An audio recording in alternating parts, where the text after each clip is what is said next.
A woman named Delane gets a text message from an unknown source just as she's about to board a train. She eventually stays back and walks into a tunnel to check the numbers on the wall. As she can't seem to understand what she's supposed to do, she looks at her phone, and it turns out that the message includes an instruction to find the answers she wants at crossing number 1114. Delane doesn't know what to do next, but as a train starts heading toward her, she tries to get back to the station. Unfortunately, she ends up tripping herself, and she gets killed by a train. Elsewhere, a computer engineer named Max goes to Thailand to help a Thai company secure its data. After he's done, he shuts down the servers to explain the new security system he just installed to the owner of the company. He says that when the servers are down, intruders won't be able to reboot them or steal any information because he has installed a safe system that requires a password to unlock. You'll always get this screen. As he then types in the password without looking at the card where it's written, the company's manager seems impressed, but Max says he already memorized it. Shortly after, he leaves the company and returns to his hotel. When he gets there, he tells the receptionist to help him arrange a cab because his flight back to the United States is scheduled for the next day. The receptionist says she'll do that, but she also gives Max a package which came for him when he wasn't around. Max seems confused by this, but he collects the package. As he looks at it, someone appears to be watching him through the security camera, but he's not aware of this. After a while, he heads to the room and opens the package, only to see that it contains a phone.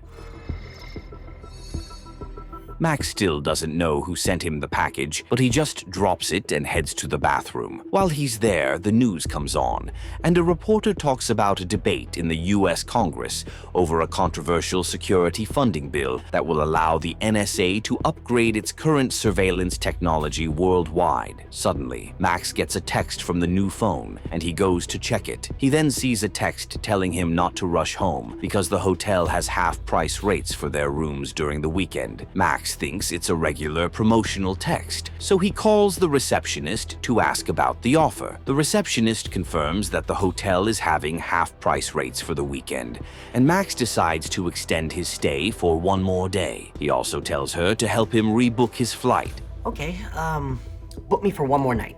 The next day, a strange man in Moscow gets a text telling him that a new phone has been detected. The man seems worried about this, but he just continues walking with his dog. Meanwhile, Max sits at the bar and watches the news when it is announced that the controversial bill has failed by one vote. The report also mentions that the NSA director, Burke, who was in support of the bill, has not yet given a comment. After this, another report comes on, and it is announced that a plane leaving Thailand for the United States has crashed, with all the passengers dying instantly. Interestingly, it turns out to be the flight that Max missed, so he could stay longer at the hotel. He looks shocked as he watches the news, but he suddenly gets another text from his phone, telling him to buy the shares of a company named Sizor. Max just ignores this.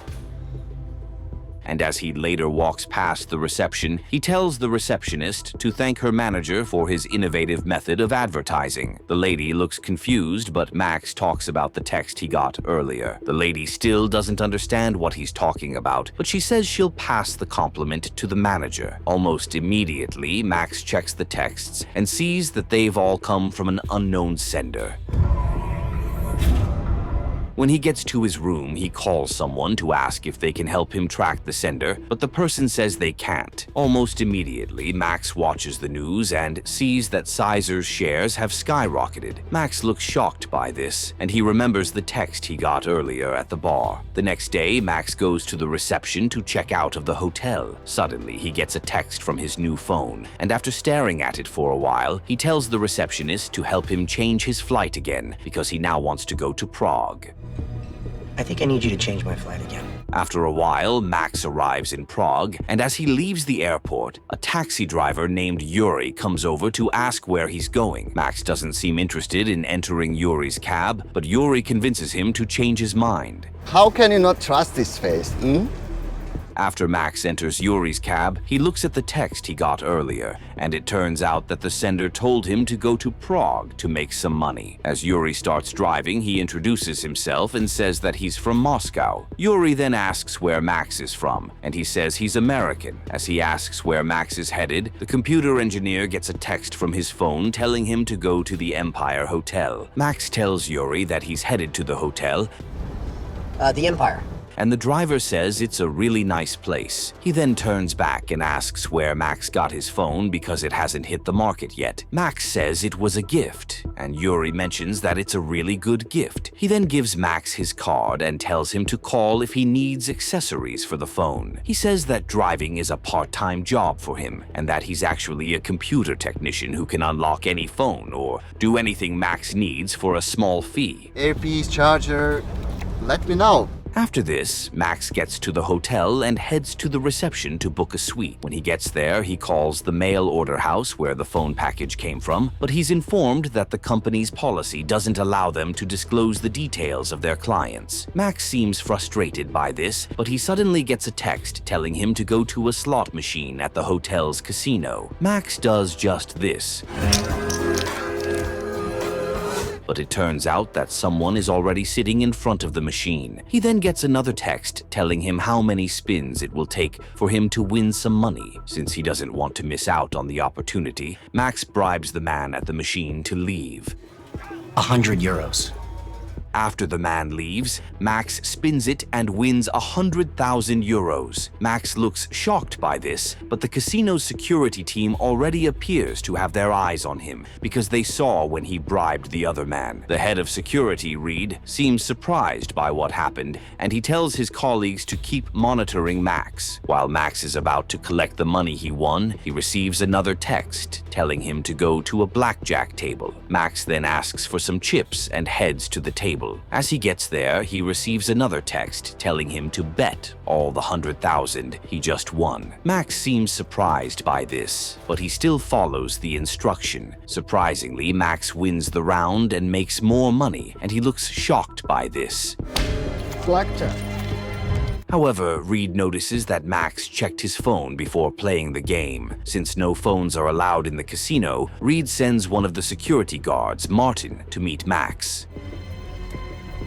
Send in Martin. While Max is trying to collect his check, Martin shows up behind him and tells him that phones are forbidden in the casino. Max says he's sorry for that, and he turns off his phone. He then collects his check and heads outside. After this, he calls Yuri to ask if he can get something installed on his phone so he can read texts without having to look at them. Yuri asks why he wants that, and Max says that phones aren't allowed in casinos. Cell phones aren't allowed in the casino. Yuri asks if he wants to cheat, but Max says that his mother wants to contact him. Yuri then agrees to help Max, and he goes back into the hotel. On the way to his room, he sees a lady named Camila and seems attracted to her. Interestingly, Camila happens to be having a fight with her angry boyfriend in the hallway. As Max interferes so that Camila won't get hurt, her boyfriend punches him and he passes out. Almost immediately, Camila checks his pocket for his phone and copies his SIM card information onto a drive. It then turns out that Camila and her boyfriend weren't fighting, and they only acted like that to get access to Max's phone. After a while, Max wakes up and sees only Camila in the hallway.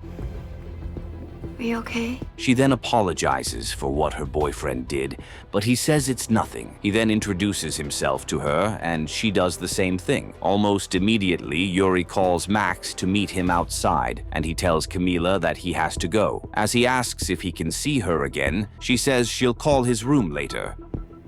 I'll call you here. Elsewhere, Reed and a casino IT staff track Max's phone, but they're unable to get any record of his text messages. Reed asks how that's possible, but the IT staff says that it doesn't make sense. Meanwhile, Max goes to meet Yuri, who gives him a Bluetooth text-to-speech transmitter. Yuri then goes through his text to see if the transmitter works, but he notices that the senders are unknown. He asks Max who gives gifts like that, but he says he doesn't know. Max then asks asks if Yuri can help him figure out who is sending the texts. Yuri says he can only do it in Moscow because he'll have the right equipment and connections over there. Max says he can't go to Moscow, but Yuri mentions that Max can call him if he changes his mind.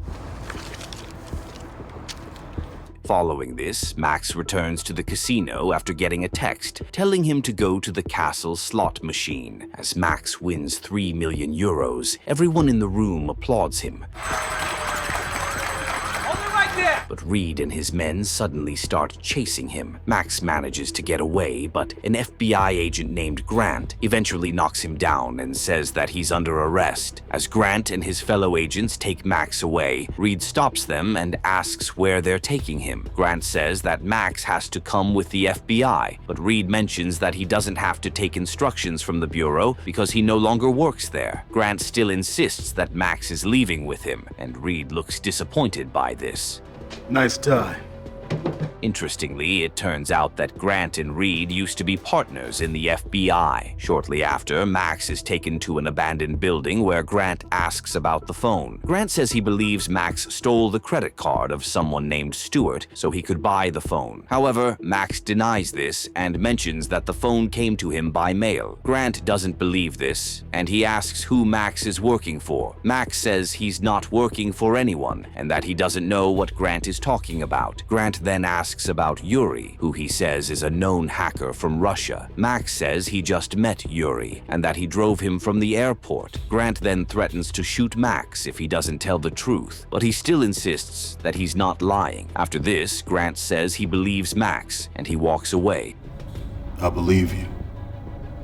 Almost immediately, Reed shows up and tells Grant that he wants to know what's really happening. Grant then says that the FBI has been investigating people receiving financial tips via text. He says that the recipients have all been Americans, and the first person was an executive of a major credit bureau. He adds that the second person was a realtor, while the third person was an IT administrator at the Department of Defense. Interestingly, the IT administrator happens to be Delane, and Grant mentions that he got a tip from her colleague when she won $1 million after receiving a random text. Grant says he believes that after the recipients make some money, they start receiving instructions to do strange things. He says that after Delane made her money, she got a text and eventually went to shut down the firewalls to the Pentagon servers. Reed asks why Grant can't interrogate the recipients, but he says that they're all dead. He adds that Max is important to the case because he's the only one who is still alive. Now you see why your guy's so important. Reed asks how the FBI found Max, and Grant says they were able to intercept his text in Bangkok, and they followed him to Prague after they ID'd him. Reed says he doesn't think the FBI has the kind of tech that can trace the text, but Grant mentions that he has been working with Burke. He also says that he believes the text can be traced if Max plays along. Shortly after, Max gets released, but Grant says he'll hold on to the phone. As he also mentions that Max has to stay confined to the hotel, Reed offers to take him back. Grant then calls Burke to inform him that Max has agreed to help them catch the sender. He adds that Max knows nothing about the texts and that the sender is just playing him anonymously. Burke then says that his team will be able to get the tracking software ready in 3 hours. Elsewhere, Reed's boss, Mueller, calls Reed to his house to ask for updates on Max's case. Reed says there's nothing yet, but Mueller tells him to do whatever he can to get more information because he needs to know why someone came to steal from him at his casino. He also drops a subtle threat, and Reed says he understands what he needs to do. I picked up my bow and shot him. Back at the hotel, Camila calls Max's room, and he goes to meet her at the bar. While they're talking about his work and where she's from, Max sees that the FBI is back, so he tells Camila to excuse him. After he leaves, Grant returns the phone to him and tells him that the NSA has been able to isolate the trace, but they'll still need 3 texts for a lock. Following this, Max turns on the phone again, and he gets a text telling him to go to the VIP blackjack table. As he gets there, he's told to bet all all the money, and he does just this. Rather interestingly, he loses the money, but he gets another text in which the sender threatens to kill him if he turns off the phone again. Max is shocked by this, but since he has received 3 texts, the NSA tracks the sender back to their headquarters in Maryland. As Burke realizes this, he tells his agents to shut down the computers and abort the mission. 57 minutes. Shut it down. He also calls Grant and tells him that the sender is using the NSA's central computer, called Echelon, to send the texts. Meanwhile, Max's phone is seized again, and it gets turned off before he can say anything. As Grant then mentions that the investigation is over, Reed seems pissed and asks what's going on. Grant says it's classified, but Reed asks if it has something to do with Echelon. Grant tells him to shut his mouth, and he tells Max not to say anything about the mission to anyone. After Grant and his agents leave, Max asks what Echelon is, and Reed says it's the NSA's central computer, which filters global communication. Max asks if the sender of the texts is using the NSA's technology, and Reed confirms this. Meanwhile, Burke tells one of his agents to find out what's really going on with Echelon, because it has been compromised. It's gonna take me some time to reconfigure Just do it now!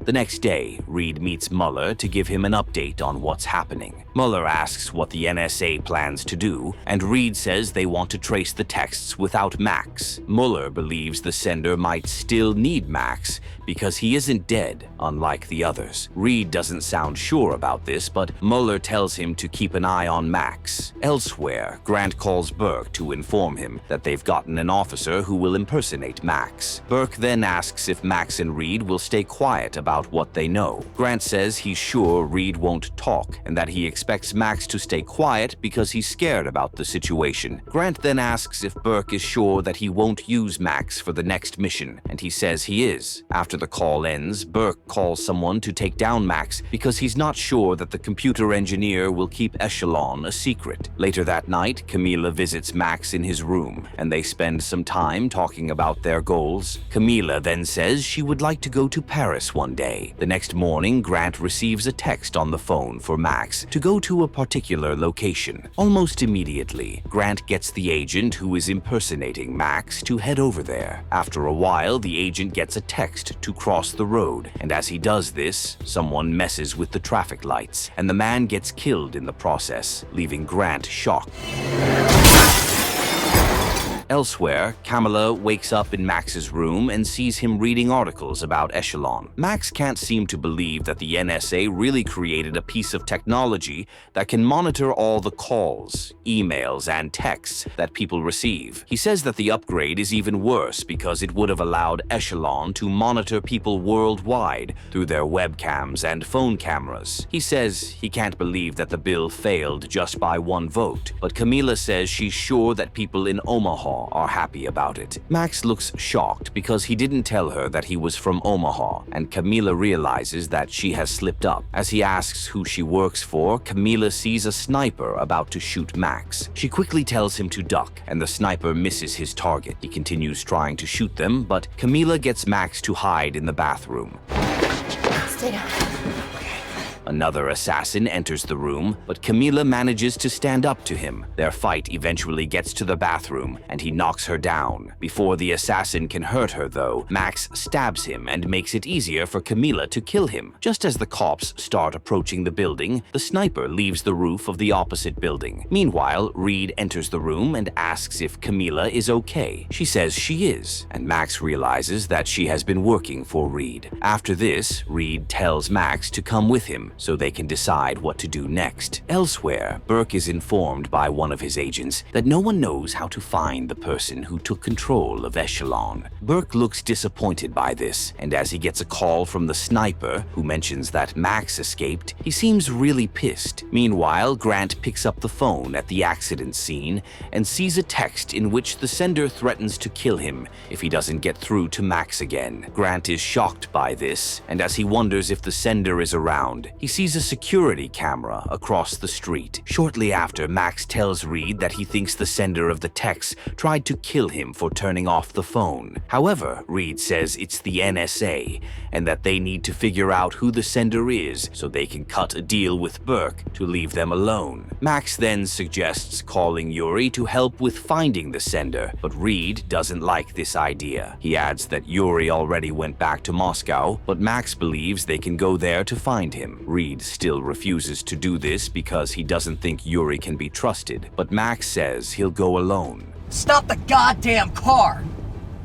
As Max gets down from the car, he remembers that he doesn't have the phone anymore, but Reed says he has Max's SIM card information because Camila cloned it. Max seems unhappy that Camila really played him, but Reed says he should be grateful that she saved his life. After this, the two men decide to go to Moscow to find Yuri. When they get there, some cameras in the area capture their faces, and Burke is informed that Max and Reed are in Moscow. Burke then calls Grant to tell him to go to Moscow to find them. After a while, Max and Reed get to Yuri's house, and he looks shocked to see them. Max then mentions that he wants to find the sender of the texts, and Yuri says he can do it. As they enter his apartment, though, Reed accuses Yuri of being the sender because he doesn't believe that the Russian hacker just met Max coincidentally. Yuri says he's innocent, and Max tells Reed to leave him alone. After this, Yuri tells them to give him 3 hours to find the sender. As they leave the apartment, Max asks why Reed left the FBI, and he complains that he felt his opinion didn't matter anymore. He adds that Burke didn't like him because he was always against the NSA director's bad policies. Max then mentions that Reed has to consider going back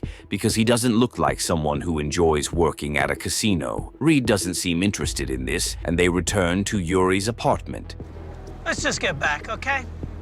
When they get there, Yuri tells them that Echelon is the one sending the messages. Reed finds this surprising, but Yuri explains how Echelon knew about the plane crash and the increase in Sizer's shares by simply intercepting texts and important information from different people around the world. He adds that Echelon did a thorough analysis to help Max win big at the casino. Max is shocked by this, and as he asks why Echelon chose him, Reed notices that the FBI are already around. After Yuri shows them the back exit, Max and Reed run out of the apartment before the FBI agents get to them. They eventually steal a van, and Reed manages to drive quite well to get the agents off their backs. Shortly after, Grant eventually catches up to them, but Reed shoots at his car to blow it up.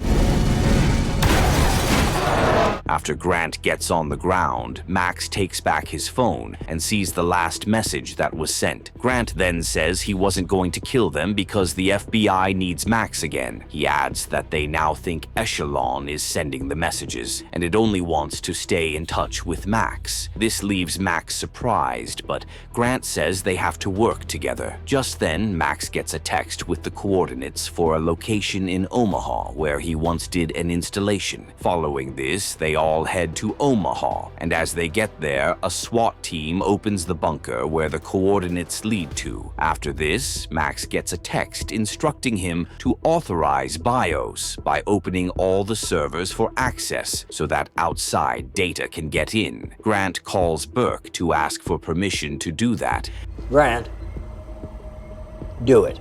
And the NSA director says that Max can proceed. After Max inputs his admin password, the system gets unlocked, and Grant tells him to step aside. As someone from the FBI checks the computer, he sees that it's not loading any useful information. Grant and the others are shocked by this, and they don't seem to understand why Echelon sent them there. As they walk away from the computer, it starts downloading a huge amount of data by itself. Meanwhile, one of Grant's colleagues informs him that they've just found out that the bunker is owned by someone named Stewart. Grant is shocked by this, and he mentions that Stewart is the realtor who also got texts from Echelon. He adds that Stewart's credit card was used to purchase the phone that was delivered to Max. As the other FBI agents leave, Reed says he has a bad feeling about the entire situation. Just then, Max enters the bunker again and sees that Echelon has left the NSA and is now trying to install itself on the computer. computer at the Omaha facility. Max finds this odd because for it to have left the NSA,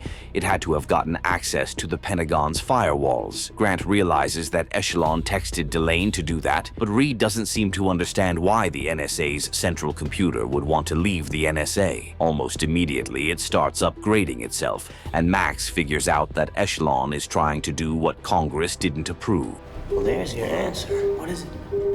As he talks about how dangerous it could get, Grant tells Max to shut it down, but the computer engineer receives a text telling him not to try it. Suddenly, Max notices that Echelon has taken the entire country's money hostage. Reed realizes that Echelon made it possible by texting the executive of the credit bureau, which happens to have the largest credit data storage facility in the country. He adds that if they try to shut it down, they'll lose all the money. Max believes he can find a way to shut it down without losing any money, and Grant tells him to do it. Grant then heads out to call Burke and give him an update on the situation. He also says that he's trying to get Max to shut down Echelon. Burke says there's no need to do that because Echelon's upgrade will only improve the country's security system. He adds that he's fully in support of the upgrade, but Grant warns him that they won't have control over it anymore. Reed also tells Burke that people have already died because of Echelon, but the NSA director still doesn't back down. Once it's installed,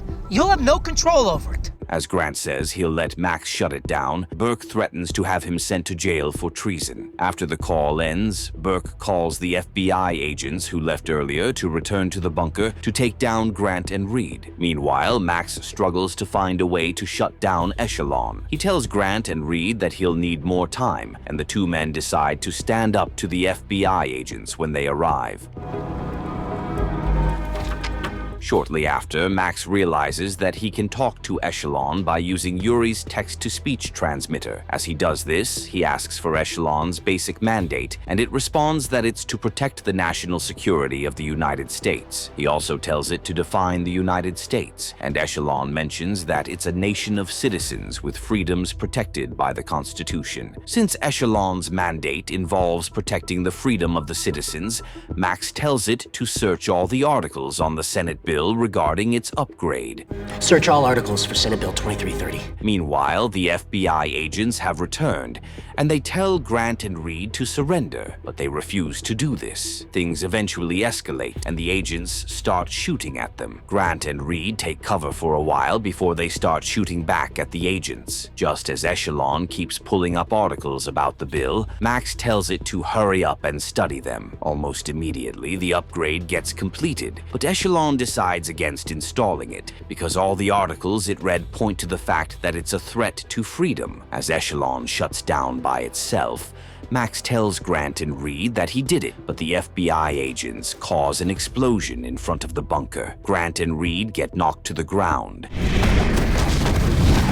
and they're arrested along with Max. Much later, Burke takes full responsibility for what happened, and he's summoned to defend his actions before the Senate Intelligence Committee. Elsewhere, Max gets released, and he meets up with Grant and Reed, who have also been allowed to go freely. As Max asks who paid their bail, Reed says it was Camila, who is standing just behind them. After this, Grant and Reed walk away while talking about becoming partners again. Max then goes to meet Camila, and she gives him a check for 3 million euros, which Mueller sent to him. Max looks happy about this, and he suggests taking her to Paris. Camila accepts his offer, but before they leave, Max gets a text from Yuri, who congratulates him on the success of his mission. He also tells Max to say hi to his mother for him. Back in Moscow, Yuri shaves his beard and cleans up nicely before wearing his military uniform. It then turns out that he's actually a captain in the Russian security service, and he had been pretending to be a hacker and a taxi driver. After a while, Yuri goes to meet his commander, who congratulates him on completing the mission because Echelon was a serious threat to the world, and they've managed to solve the problem. Yuri says he believes the Americans will rebuild it, and his boss says it's normal. However, he mentions that they've at least been able to show the Americans